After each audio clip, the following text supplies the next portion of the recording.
the more I think about it, I think he's coming off the bench, dude, like for this season. Can I make a prediction? Sure. Jason Kidd before the season is going to call PJ Washington. He's our sixth starter. He's a sixth starter. That sounds, yep. Yeah, like, he will invoke the name Tim Hardaway Jr. Tanner, bookmark this and play it back when it happens. Yeah, I like why you said that.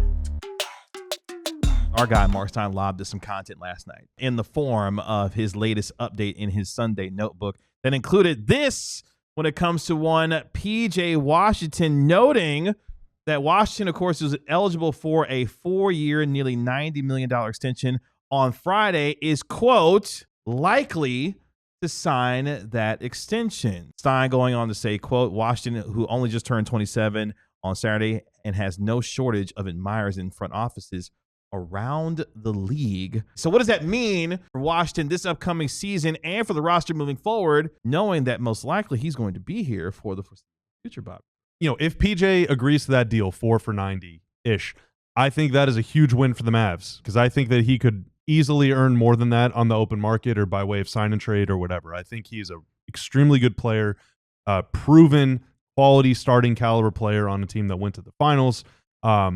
And I think, based on what some of the other players at his position make, he would be kind of underpaid, at that average annual value of about $22.5 million. So it would be a huge win for the Mavs, and it would give him security because I've said this many times, going into a contract year, you don't want to be coming off the bench, all right? Even if you're on a good team, you don't want to be coming off the bench. So if he's able to lock up that long-term money, I don't think him being a sixth man would be that big of a deal. So I think it works out for everybody. I mean, I think he's a really, really good player that deserves to start, but on this team, I think it makes more sense for him to come off the bench.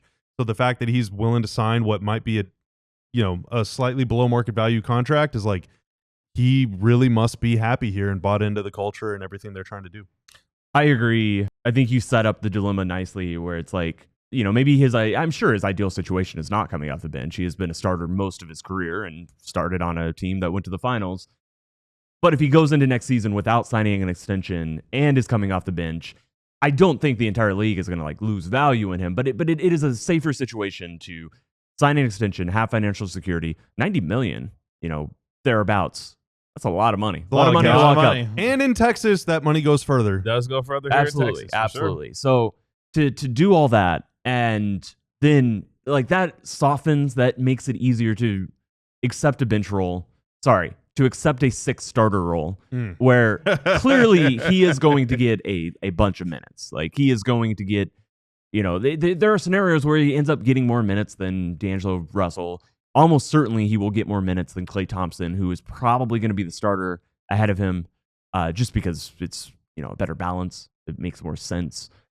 And when you consider all of that, it does make sense for him to stay here. And then, he has the ability to reassess. Dallas has the ability to reassess.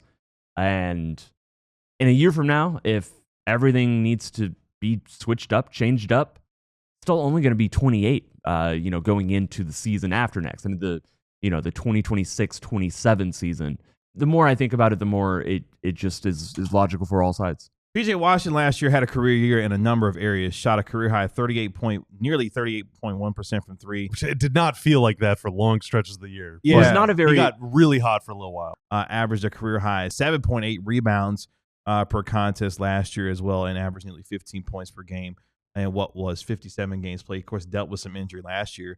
But Bob, you started to allude to it a little bit. I think there's a tremendous opportunity for him to come off the bench to really bring the energy on both ends of the floor. He has proven to be a starter on an NBA Finals team and can play in a number of different roles. How his game expands, even if he is coming off the bench, will be interesting to watch him mature in that part of his game. Because I remember when he was traded here, one of the things Nico Harrison did was pat PJ Washington on the shoulder and say, hey, this is going to be a guy they're going to look to on the defensive end to really help us out here.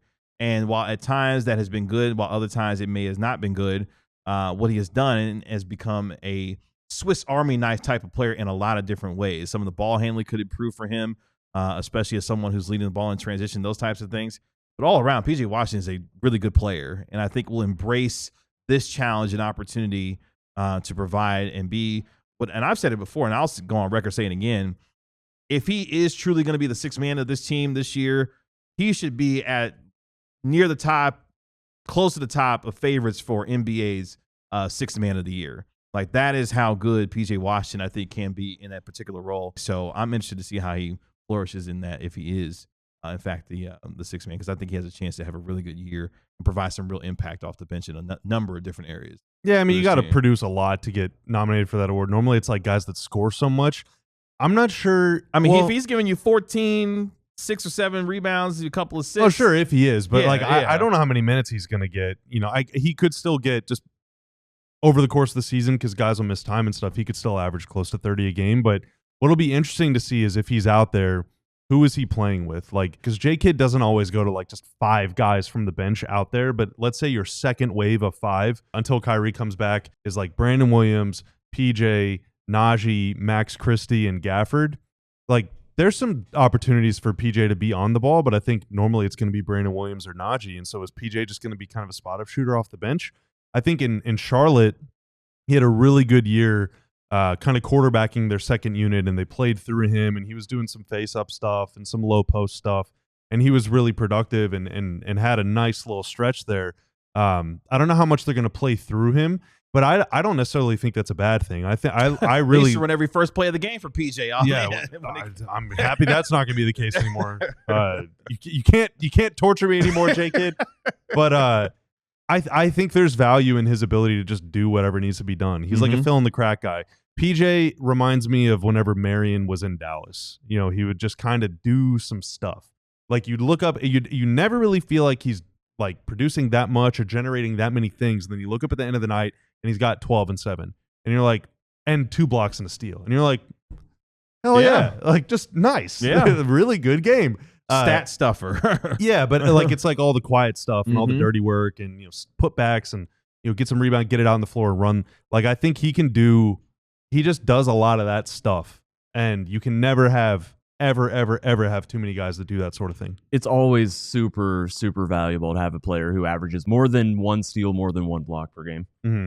He did that last season, 1.1 steal, 1.1 block.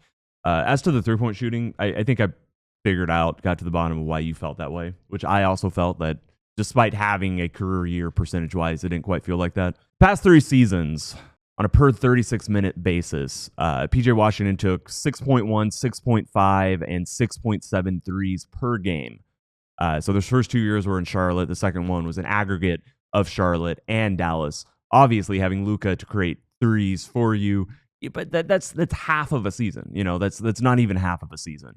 That this is being measured by. So he was launching shots with a lot more volume, a lot more frequency in Charlotte. And then when he got to Dallas last season, 2 seasons ago, he was shooting more often. Last season, down 2 attempts for 36. He took 4.7 threes for 36 minutes. That's the lowest. It's lowest since its rookie year.